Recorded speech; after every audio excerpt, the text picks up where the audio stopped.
Can you imagine that after months of testing, analysis, and development, the first Grand Prix of the season reveals something that no one expected? A car so dominant that it makes the entire field angry? Because that's exactly what happened in Australia. Mercedes arrived in Melbourne without raising too many suspicions during the pre-season, but in a matter of hours the W17 went from being simply competitive to becoming the center of a political storm within Formula One. An unexpected dominance, a technical advantage that many drivers consider impossible, and most worrying for the rest of the teams, the feeling that the FIA could have been taken by surprise. Now the paddock is divided. Some talk about an engineering masterpiece, while others claim that there is something in that car that shouldn't be there. But the big question is, has Mercedes really found technical genius, or are we facing the first major regulatory conflict of a new era of Formula One? Because what happened in Australia not only surprised the world, it also caused several drivers to explode against the FIA. And what was discovered next could completely change the start of the season.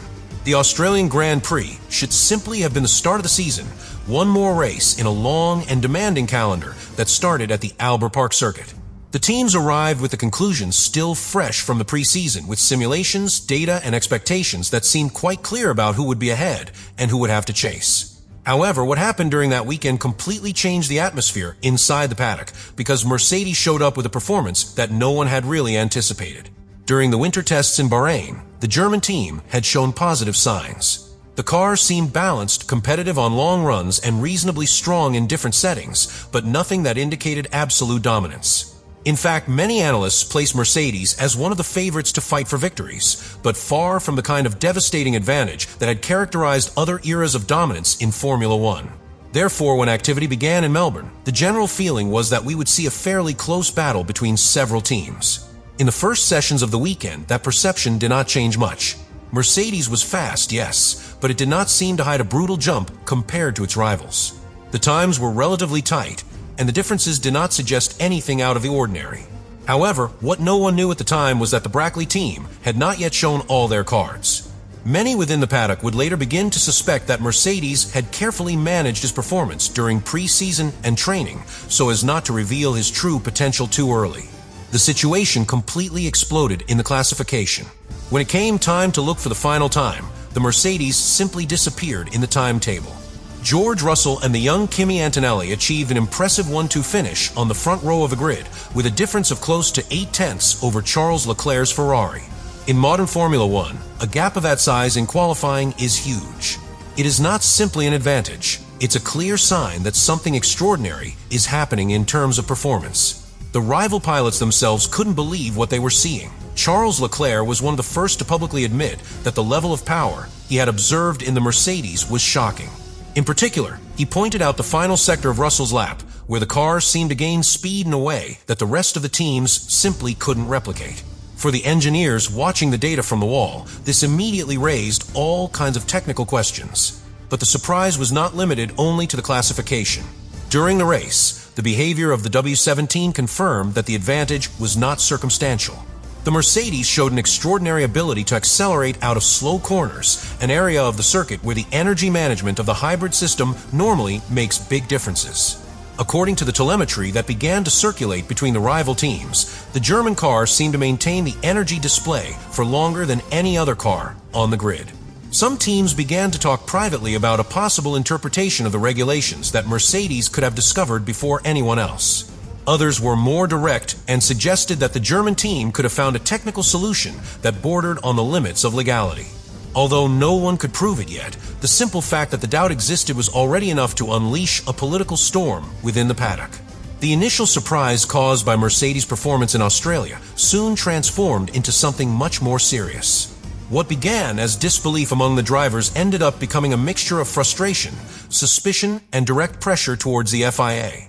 Because when teams began to study the race data in more detail, the W17's advantage stopped looking like just a huge technical improvement. It began to seem somewhat difficult to explain. Inside the paddock, several engineers began to carefully analyze the telemetry circulating between the teams. In particular, they focused on a detail that quickly became the center of all the conversations: the way the Mercedes deployed its hybrid power. In several areas of the circuit, especially at the exit of slow corners, the car seemed to maintain much longer electric thrust than its rivals. In simple terms, the Mercedes accelerated faster and continued accelerating longer. This behavior immediately caught the attention of several drivers, who from inside their cars also began to notice something strange when they compared their performance with that of the German team. Some admitted that, even using aggressive engine modes, they simply couldn't replicate the traction and acceleration capabilities that the W17 displayed at certain times on the circuit. It was then that the first public statements began to appear. Charles Leclerc was one of the drivers who spoke most clearly about what he was seeing. The Monegasque openly acknowledged that the power advantage that Mercedes showed in qualifying had been much greater than expected. According to him, the last sector of George Russell's lap had been especially revealing because the Mercedes seemed to gain time in a way that simply did not fit with the team's predictions about the performance of each engine. Oscar Piastri also expressed surprise at the difference shown by the German team.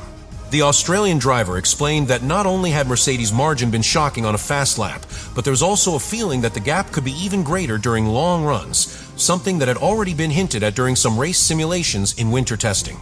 But what really started to heat up the atmosphere in the paddock were not just the statements. It was the actions of the teams.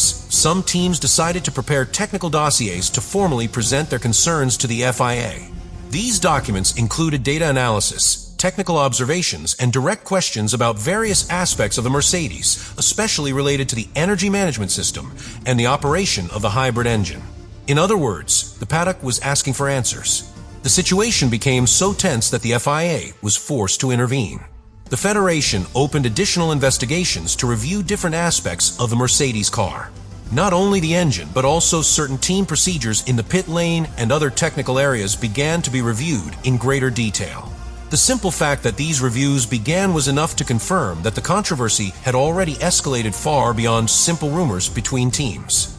And in the midst of all this political chaos, an uncomfortable feeling began to settle within the championship. Many drivers began to believe that the FIA might be reacting too late. Because if Mercedes had really found an interpretation of the regulations that allowed it to obtain such a large advantage, it meant that the rest of the teams had been competing at a disadvantage since the first Grand Prix of the year. And in a championship where every 10th can decide a title, that kind of difference is not something drivers are willing to accept without protest.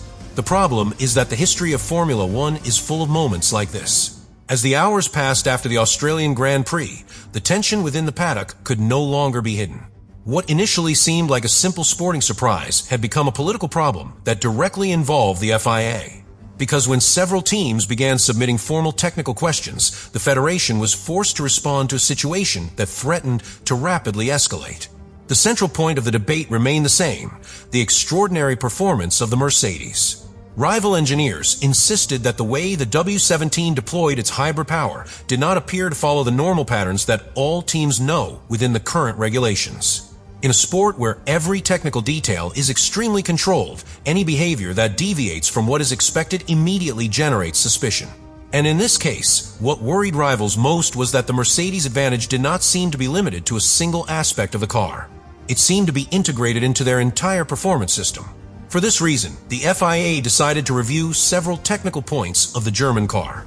These included different aspects of the hybrid system and engine energy management, extremely sensitive areas in modern Formula One. Additionally, team procedures related to its pit lane operations were also reviewed, something some teams had flagged as possibly part of a broader strategic advantage. The Federation was in a delicate situation. If Mercedes' technical solutions were completely legal, the FIA could do nothing to prevent the team from using that advantage. But at the same time, if there really was an interpretation of the rules that allowed for such a large difference in performance, then the organization had to decide if that interpretation respected the spirit of the rules or if intervention was necessary. And that's where the pressure started to build. Inside the paddock, some teams began to hint that the FIA might have been too slow in anticipating these types of technical innovations. Others were even more direct, stating that the Federation needed to act quickly to prevent the championship from tilting too soon towards a single team. Meanwhile, Mercedes defended its position with absolute firmness. The team insisted that all development of the W17 had been carried out within the limits of the technical regulations and that the result in Australia was simply the reward for exceptional engineering work during the winter. For Mercedes, the result in Melbourne represents confirmation that their work during the winter was extraordinary. The W17 proved to be an extremely efficient car, capable of making the most of its hybrid system and delivering performance that left the rest of the field trying to understand what had really happened on the track. From the German team's perspective, everything is simple. They have interpreted the regulations better than anyone else and have built the most complete car at the moment.